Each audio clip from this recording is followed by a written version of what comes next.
replacing the battery won't fix this. And I know that sounds like I'm being dramatic, but I'm genuinely not. Because right now, somewhere out there, someone is standing in a parking lot, brand new battery installed 3 weeks ago, and their car still won't start again, and they have no idea why. I've been that person. And what I found out after the tow truck, after the second battery, after the mechanic finally said the words I should have heard from the beginning, that's what this entire video is about. Because the battery is almost never the actual problem. It's the symptom. And the auto parts store that sold you that $180 Optima isn't going to tell you that. Why would they? If you want this kind of thing every Tuesday and Friday, real diagnostics, no upselling, no filler, subscribe. It's free, and it will save you money you don't even know you're about to spend. Here's what most people don't know. The 3 most common reasons a car battery dies repeatedly have nothing to do with the battery itself. They are a failing alternator, a parasitic drain, and corroded or undersized battery cables. Any one of those 3 will kill a brand new battery within weeks, sometimes days, and every single one of them is diagnostable at home with tools that cost less than $30. I want you to know that by the time this video is done, you'll be able to tell the difference between all 3, and you'll know exactly what to do about each one. But first, quick question for the comments. Has your battery ever died on a car that had a relatively new battery in it? Because I'm curious how many people watching this right now have already been through this exact frustrating loop. Drop it below. You are definitely not alone. Now, let me give you the context that most people skip, because without it, the rest of this doesn't make sense. Your car's electrical system is a triangle, 3 corners: battery, alternator, and starter. The battery starts the car. The alternator charges the battery while the engine runs and powers everything else. The starter uses battery power to crank the engine. When that triangle is healthy, everything works. When one corner fails, the other 2 start showing symptoms. And here's where people get confused. The symptoms almost always show up on the battery first, even when the battery is the last thing that actually failed. The battery is like a bucket. The alternator is the pipe that fills the bucket. If the pipe is broken, the bucket empties. You can replace the bucket every month. Doesn't matter. The pipe is still broken. That's the whole problem in one image. Keep that picture in your head because it explains about 70% of all repeated battery failures I've ever seen or heard about.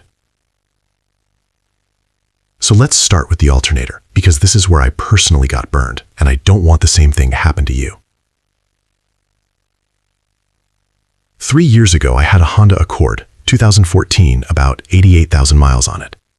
Battery died in a grocery store parking lot. I bought a new battery, $165 at AutoZone for Endurolast Gold. Got home, problem seemed solved. 11 days later, dead again. This time I had it towed to a shop, $95 for the tow. The mechanic tested the alternator in about 4 minutes with a simple multimeter and told me it was outputting 11.8 volts at idle. A healthy alternator puts out between 13.7 and 14.7 volts. Mine was basically doing nothing. Every time I drove the car, I was running entirely off battery power, not charging, just draining. He replaced the alternator, $380 parts and labor. And I sat there thinking about the $165 battery I'd bought 11 days earlier that I didn't need. That's $545 I spent when I should have spent $380, because I didn't know how to check the alternator first. You can check yours in under 5 minutes with a $12 multimeter from Harbor Freight. Engine off. Measure the battery voltage at the terminals. It should read 12.4 to 12.7 volts if the battery is healthy. Then start the car. Keep the meter on those same terminals and watch the reading. It should climb to somewhere between 13.7 and 14.7 volts. If it stays below 13.5, your alternator is not doing its job. If it reads above 15 volts, it's overcharging, which is a different problem but also damages the battery over time. The test takes 4 minutes. It cost me nothing the second time I did it. The first time, not knowing how to do it, cost me $165. The other thing worth checking on the alternator, and this is the part most people miss, is the belt.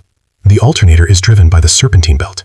If that belt is glazed, cracked, or slipping, the alternator spins inefficiently and undercharges.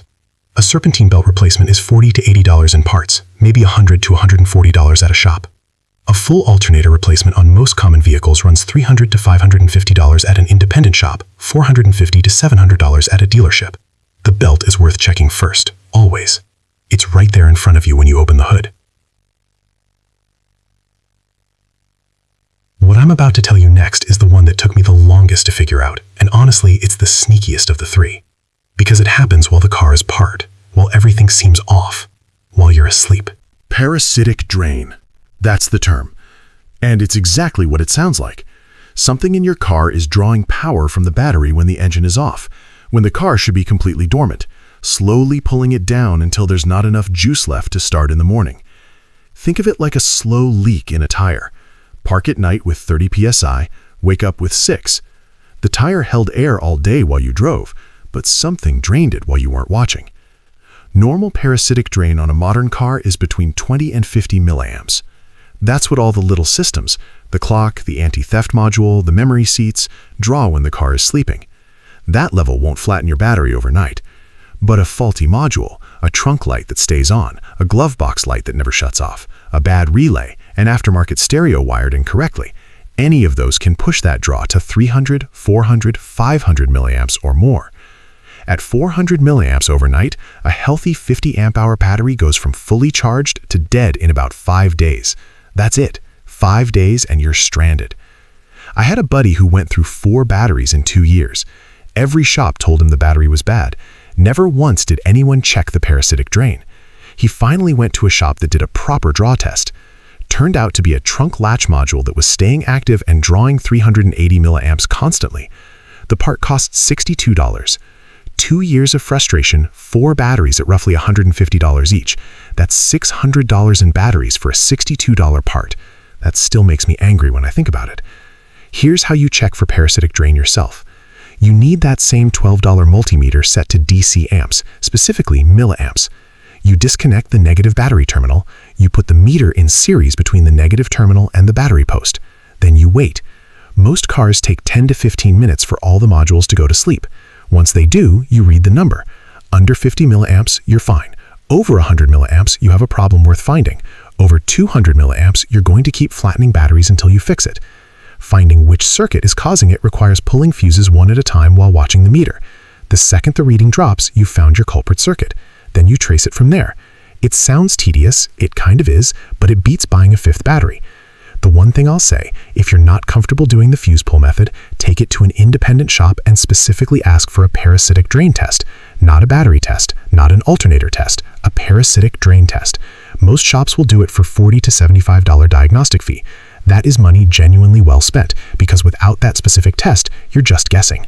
And that brings me to the third culprit. The one that's purely physical, completely visible, and almost always overlooked. Battery cables and terminals. Corroded, loose, or undersized cables are responsible for a huge number of no-start situations that get misdiagnosed as battery failure every single day. Corrosion on a battery terminal is like trying to drink a milkshake through a cocktail straw. The power is there. The connection isn't good enough to let it flow properly. You'll get a test that shows a healthy battery and a healthy alternator, but the car still won't crank reliably. Because somewhere in that cable run, resistance has built up, and the starter isn't getting what it needs. White or blue-green crusty buildup on your terminals is the obvious giveaway, but corrosion can also hide inside the cable insulation near the terminal end, where you can't see it. The cable looks fine from the outside. Inside, the copper is green and compromised. A battery cable replacement is $20 to $60 in parts, depending on the vehicle and which cable. An hour of your time.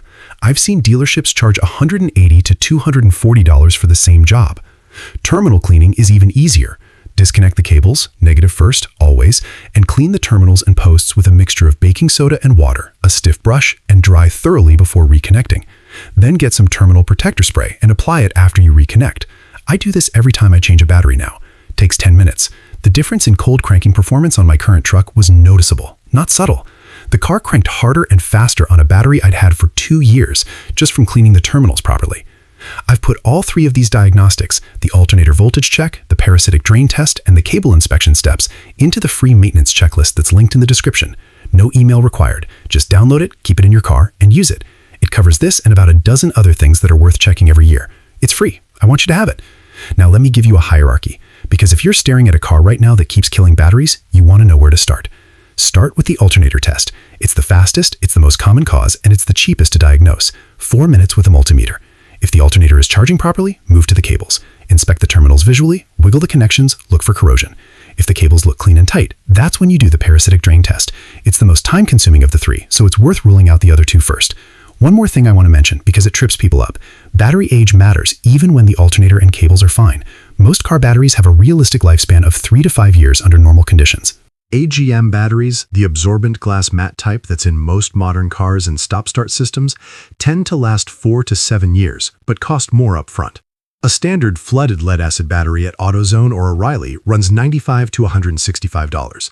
An AGM replacement for vehicles that came with AGM from the factory runs $175 to $280. If someone puts a cheap flooded battery in a car that came with AGM, that's also a problem. The charging system is calibrated for AGM and will overcharge a flooded battery, shortening its life significantly. This is a mistake I've watched happen at chain stores more than once. Always replace like for like. And if you're buying a used car, I know this is slightly off the main thread here, but it's worth saying, always ask about battery and alternator history. If you can't get that information, plan to test both within the first week you own it. The $12 multimeter is the best $12 you'll spend on a used car purchase. If this video just saved you from buying an unnecessary battery or a misdiagnosed alternator, consider hitting like. I know that sounds transactional, but genuinely, the more people who see this, the fewer people stand in a parking lot confused, getting quoted $400 for the wrong repair. That's actually why I'm asking. And before you go, I'm genuinely curious about this one. Leave a comment and tell me, what was the actual root cause of the last battery problem you had? Was it the alternator, a drain, the cables, or was it actually the battery? I want to see what the real breakdown is in the comments, because I have a feeling the alternator is the winner, but I could be wrong. We're on every Tuesday and Friday. If you want to stay ahead of your car instead of always reacting to it, subscribing is just the practical thing to do. Real diagnostics, specific numbers, no inflated repair quotes going unchallenged. Next video, I'm going after something that cost people even more than a bad battery diagnosis. It's a repair that 9 out of 10 shops will recommend on almost any car over 60,000 miles, and in the majority of cases, it's completely unnecessary. We're going to break down exactly when it matters and when it's a straight-up cash grab. You don't want to miss that one. The battery isn't always the problem, but knowing that, that's worth everything. Keep your money in your pocket.